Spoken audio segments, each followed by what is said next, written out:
Hello बच्चों, आइए आज हम क्लास 3 के हिंदी 2 की बुक से लेसन 15 चंद्र बस्ती की सैर चैप्टर पढ़ेंगे।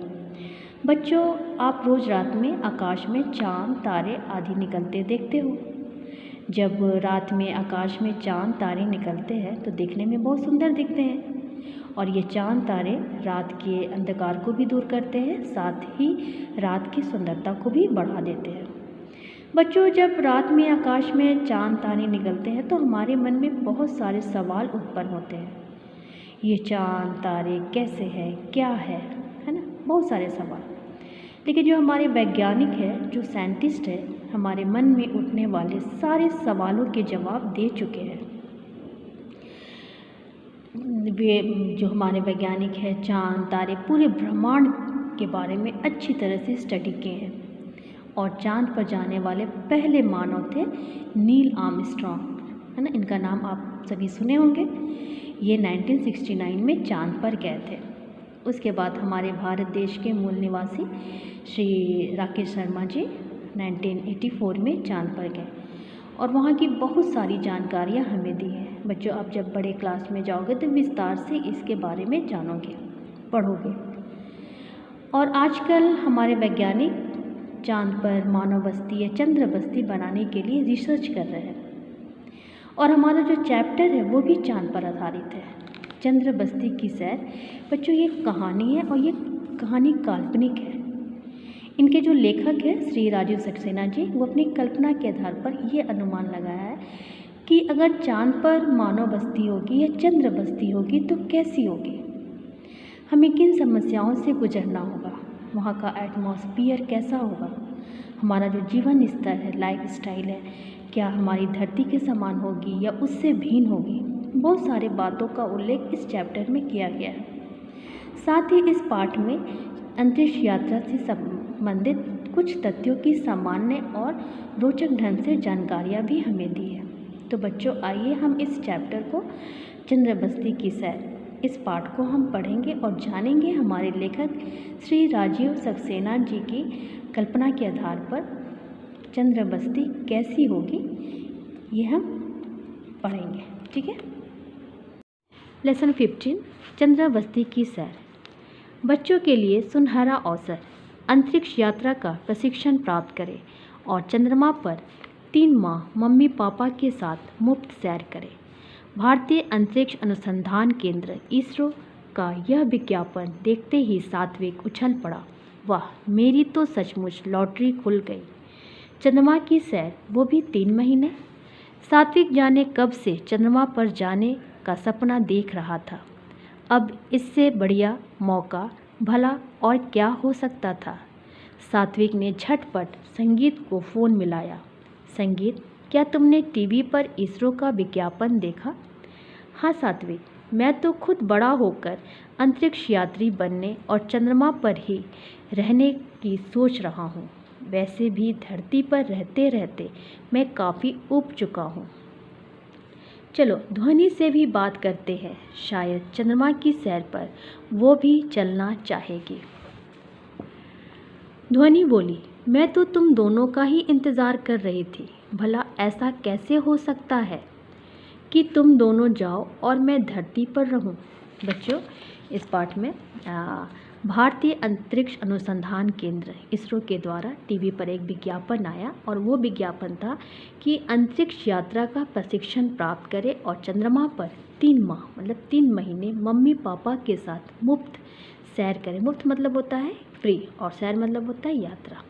ठीक है बच्चों, ये अंतरिक्ष अनुसंधान केंद्र क्या है? अंतरिक्ष अनुसंधान केंद्र में पूरे ब्रह्मांड के तारों, ग्रहों, चांद, सोलर सिस्टम, सूरज, पूरे यूनिवर्स का खोजबीन किया जाता है ना। ये पूरे ब्रह्मांड, पूरे यूनिवर्स का खोजबीन करने का ये एक केंद्र है। ठीक, जिस तरह अमेरिका में नासा है, उसी तरह हमारे भारत देश में अंतरिक्ष अनुसंधान केंद्र इसरो है ना। ये आपका बेंगलोर में स्थित है। तो जब इसरो का विज्ञापन टीवी पर आया तो सात्विक, संगीत और ध्वनि, ये तीनों दोस्त है ना, देखते ही खुशी के मारे उछल पड़े और बहुत खुश हो गए चंद्रमा की सैर करने के लिए। और तीनों चंद्रमा की सैर करने के लिए तैयार हो गए। तीनों बच्चों ने चंद्रमा की सैर के बारे में अपनी मम्मी पापा को बताया और ईमेल से अपना आवेदन इसरो के मुख्यालय भेज दिया। अंतरिक्ष प्रशिक्षण केंद्र में सात्विक, संगीत और ध्वनि का प्रशिक्षण शुरू हो गया। वहाँ दूसरे बच्चे भी मौजूद थे। बच्चों के साथ साथ उनके मम्मी पापा को भी अंतरिक्ष यात्रा का प्रशिक्षण दिया जा रहा था, क्योंकि चंद्रमा की सैर पर उन्हें भी बच्चों के साथ जाना था। फिर एक दिन बच्चे चंद्रमा की सैर पर रवाना हुए। विशालकाय भास्कर रॉकेट ने श्री हरिकोटा के सतीश धवन प्रक्षेपण केंद्र से उड़ान भरी। गहरे काले अंतरिक्ष में चंद्रमा सचमुच बहुत खूबसूरत दिखाई पड़ रहा था। तीनों बच्चे चंद्रमा की सैर पर जाने के लिए काफ़ी खुश थे और तीनों बच्चे अपने मम्मी पापा से भी चंद्रमा की सैर के बारे में बताया। तो मम्मी पापा भी तैयार हो गए और ईमेल के द्वारा अपना आवेदन इसरो के मुख्यालय भेज दिया और इन्हें स्वीकार कर लिया गया। उसके बाद अंतरिक्ष प्रशिक्षण केंद्र में सात्विक, संगीत और ध्वनि के साथ दूसरे बच्चे को भी और साथ में उनके मम्मी पापा को भी अंतरिक्ष यात्रा का प्रशिक्षण दिया जा रहा था। ठीक है। और बच्चों, ये अंतरिक्ष यात्रा का प्रशिक्षण ये क्या होता है ना, क्यों दिया जाता है? अंतरिक्ष यात्रा पर जाने से पहले अंतरिक्ष यात्रियों को अंतरिक्ष यात्रा का प्रशिक्षण दिया जाता है। एक विशेष शिक्षा दी जाती है, एक खास ट्रेनिंग दी जाती है। अंतरिक्ष यात्रियों का सबसे पहले मेडिकल चेकअप किया जाता है कि वे शारीरिक और मानसिक रूप से स्वस्थ है कि नहीं। यदि वे शारीरिक और मानसिक रूप से स्वस्थ होंगे तो उनका सिलेक्शन होगा। उनके बाद उन्हें एक खास ट्रेनिंग दी जाती है ना। और ख़ास ट्रेनिंग इसलिए दी जाती है कि जो अंतरिक्ष यान होता है उसके अंदर गुरुत्वाकर्षण बल बिल्कुल नहीं होता है, ग्रेविटी बिल्कुल ज़ीरो होती है और ज़ीरो ग्रेविटी में इंसान का वज़न बिल्कुल कम हो जाता है और उस ज़ीरो ग्रेविटी में इंसान जो है अंतरिक्ष यान के अंदर हवा में उड़ते हुए नज़र आते हैं। ठीक है, उड़ते हैं, तैरते हैं, जैसे लगता है कि वे तैर रहे हैं, उड़ रहे हैं, है ना। इसलिए उन्हें खास ट्रेनिंग दी जाती है कि ताकि जो अंतरिक्ष यात्री होते हैं जो अपने बॉडी का संतुलन उस अंतरिक्ष यान के अनुकूल बना सके, है ना। और उनको हर परिस्थितियों से अवगत कराते हुए उन्हें शारीरिक और मानसिक रूप से तैयार किया जाता है ताकि वे अंतरिक्ष से सही सलामत वापस पृथ्वी पर आ सके। इसलिए यहाँ पर सात्विक, संगीत, ध्वनि, उसके साथ दूसरे बच्चे और उनके मम्मी पापा को भी अंतरिक्ष यात्रा का प्रशिक्षण दिया जा रहा था। फिर एक दिन बच्चे चंद्रमा की सैर के लिए रवाना हो गए और ये कहाँ से हुआ? विशालकाय भास्कर रॉकेट ने श्री हरिकोटा के सतीश धवन प्रक्षेपण केंद्र से उड़ान भरी। और गहरे काले अंतरिक्ष मतलब कि गहरे काले आसमान में चाँद कैसा दिखाई दे रहा था? चाँद बहुत खूबसूरत दिखाई दे रहा था। अंतरिक्ष यान चंद्रमा पर उतर गया। स्पेस सूट पहने बच्चे अपने मम्मी पापा के साथ चंद्रमा पर बसी मानव बस्ती में दाखिल हुए। यह चंद्र बस्ती भी क्या थी? कांच के एक विशालकाय गोले के भीतर ढेरों मशीनों और रोबोटों का एक जीता जागता शहर थी। यहाँ धूप और हवा नहीं थी, बस चारों ओर सन्नाटा छाया हुआ था। बच्चों, अंतरिक्ष यान चंद्रमा पर उतर गया तो बच्चे स्पेस सूट पहने अपने मम्मी पापा के साथ मानव बस्ती में दाखिल हुए। और यहाँ पर चंद्र बस्ती कैसी थी, है ना, आइए जानते हैं। कांच के एक विशालकाय गोले के भीतर, है ना, बहुत बड़े आकार के गोले के भीतर ढेरों मशीनों और रोबोटों लगा हुआ था। रोबोट वहाँ पर चारों ओर लगे हुए थे, मशीन लगे हुए थे ढेरों, है ना। ठीक है, एक मतलब एक जीता जागता रोबोटों और मशीनों का शहर थी। ठीक है, और वहाँ धूप नहीं थी, हवा नहीं थी, बस चारों ओर सन्नाटा छाया हुआ था। ठीक है, बच्चे चंद्र बस्ती में पहुंचकर खुशी से कंगारुओं की तरह उछलने लगे। तभी उनके ईयरफोन पर संदेश गूंजा, बच्चों शैतानी बंद, चुपचाप अपने कमरे में पहुंचो और ध्यान रहे कमरे के बाहर ज़रूरत पड़ने पर बस मम्मी पापा के साथ ही निकला जा सकता है। बेचारे बच्चे, उनके सारे उत्साह पर पानी फिर गया। वे अपने स्पेस सूट उतारकर बिस्तर पर गए और देर तक सोते रहे। चंद्रमा पर रहते बच्चों को कई दिन बीत गए। चंद्र बस्ती के कमरों के भीतर रहते उन्हें ऊब होने लगी। कमरों के भीतर कैमरे लगे थे जिनसे वैज्ञानिक उनकी गतिविधियों पर नज़र रखते थे। साथ ही माइक पर हरदम उनके संदेश गूंजते रहते थे।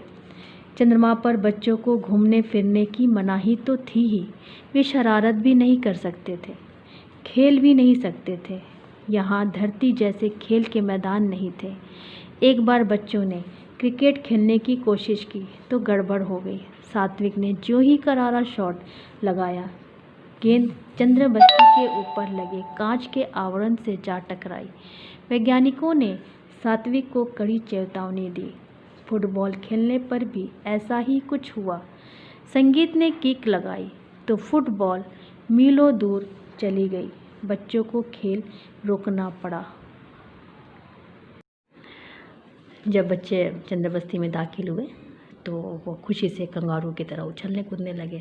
तभी उनके ईयरफोन पर संदेश गूंजा कि बच्चों, शैतानी बंद करो, चुपचाप अपने कमरे में जाओ, कमरे में ही रहना है, ज़रूरत पड़ने पर मम्मी पापा के साथ बाहर आना है। चंद्रमा पर रहते बच्चों को कई दिन बीत गए।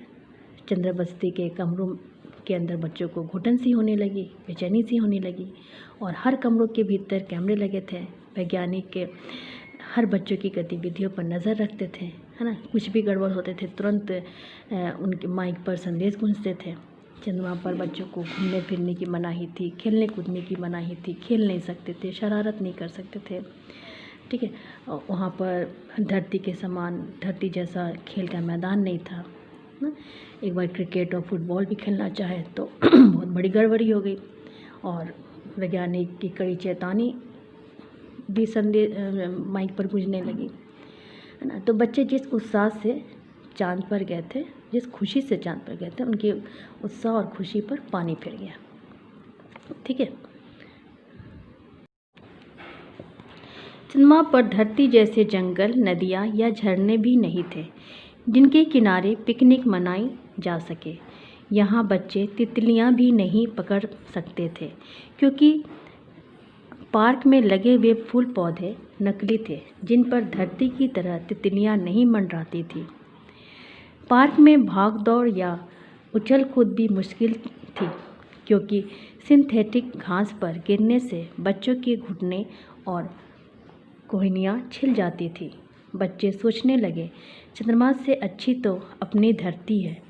वहाँ खेलने और गप्पे लड़ाने के लिए दोस्त तो है ही, रात में कहानियाँ सुनाने के लिए दादा दादी और नाना नानी भी हैं।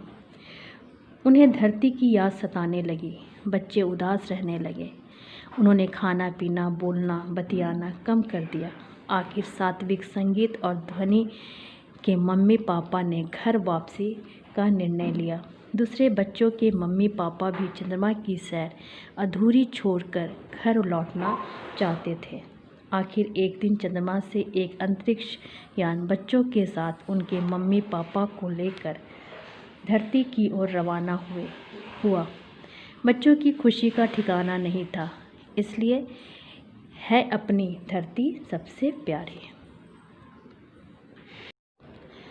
बच्चों, चंद्रमा पर धरती जैसे जंगल, नदियाँ, झरने आदि कुछ भी नहीं थे जिसके किनारे बैठ के हम पिकनिक मना सकें।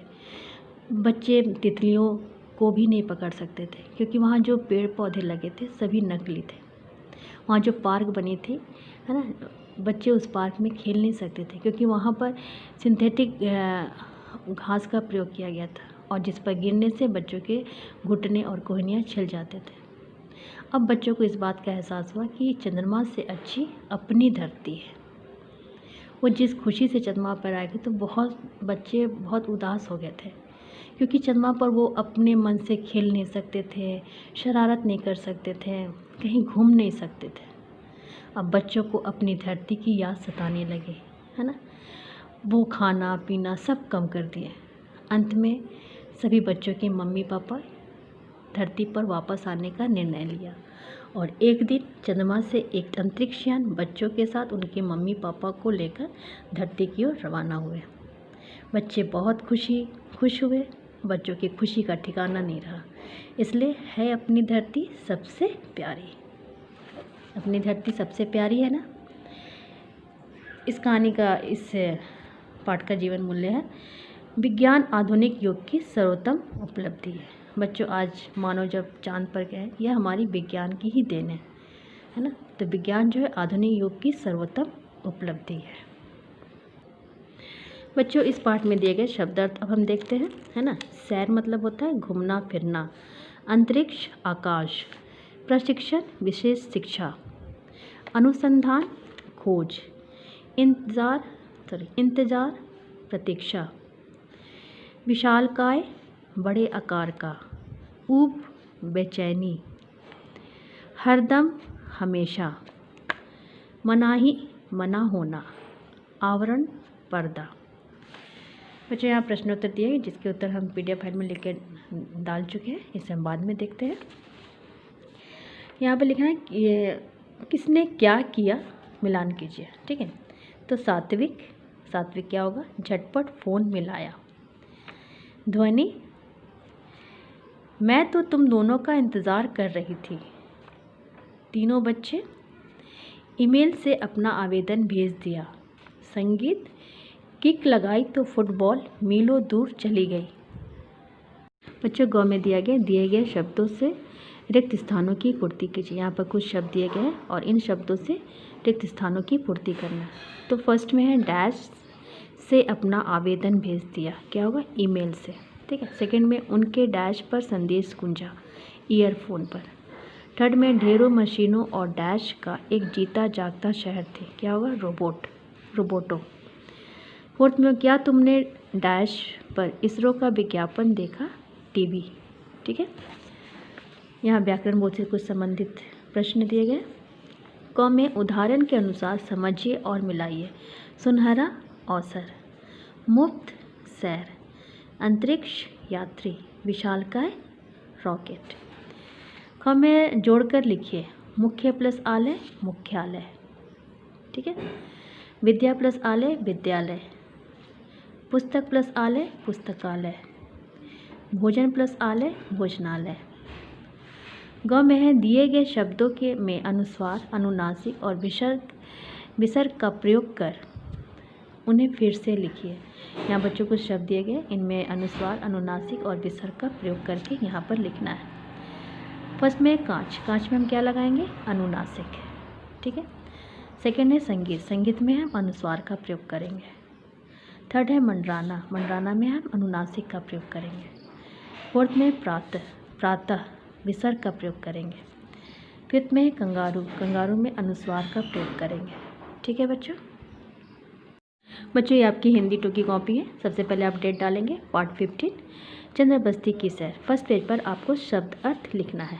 ठीक है, नेक्स्ट पेज पर आप मौखिक प्रश्न उत्तर लिखेंगे। प्रश्न 1 है, टीवी के 2 चैनलों के नाम बताइए।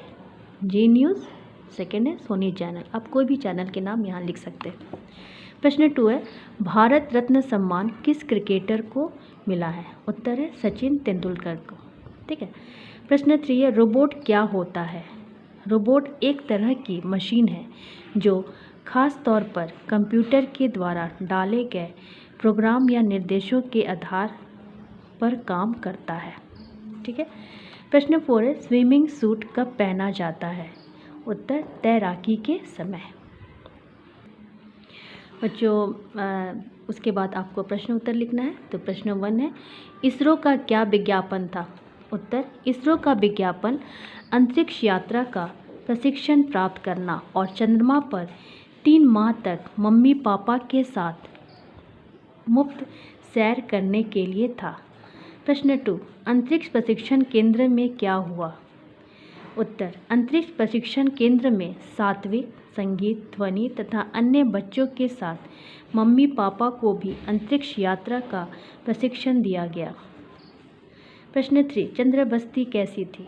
चंद्र बस्ती कांच के बहुत बड़े गोले के अंदर ढेरों मशीनों और रोबोटों का जीता जागता शहर के समान थे। जहाँ धूप और हवा नहीं थी, वहाँ चारों ओर सन्नाटा था।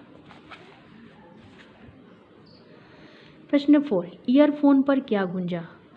उत्तर ईयरफोन पर बच्चों के ईयरफोन पर बच्चों को शैतानी बंद करने और अपने मम्मी पापा के साथ कमरे में रहने आदि हिदायत देने हेतु संदेश गूंजा। बच्चों, ये आपकी हिंदी डिक्टेशन राइटिंग की कॉपी है। सबसे पहले आप डेट डालेंगे, पार्ट 15 चंद्र बस्ती की सैर, हेडिंग डालेंगे कठिन शब्द। यहाँ पर 1 से लेकर आपका 20 तक कठिन शब्द दिए गए। इन्हें देखकर आपको अपनी हिंदी डिक्टेशन राइटिंग की कॉपी में साफ और सुंदर राइटिंग में लिखना है। ठीक है बच्चों, शब्द मौखिक प्रश्न उत्तर और प्रश्न उत्तर आपको हिंदी 2 की कॉपी में करना है और बुक के सारे एक्सरसाइज आपको बुक में करना है। ठीक है, थैंक यू।